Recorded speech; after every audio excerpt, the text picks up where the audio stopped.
Hey there friends, I'm back again with a new tutorial video. In this video, I will teach you how to change your Gmail profile picture, adding a personal touch to your email account.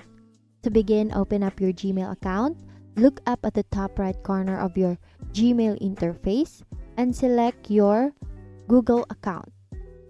So click your Google account icon, and then please click the pencil icon here so you can change your profile picture.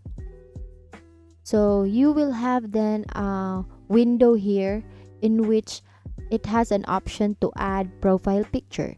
Please click on it, and then you can select profile picture here, ready to be used, or you can upload from your computer and then click upload from computer. You will then locate the file that you want to choose as your profile picture and then upload it here in Gmail. So after that, please click on apply changes, and then your new profile picture will now be saved and updated across all your Google services.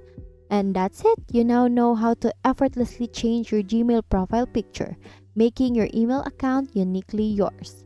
Thank you for learning with me today. Once again, thank you for watching how to change Gmail profile picture. See you on my next video.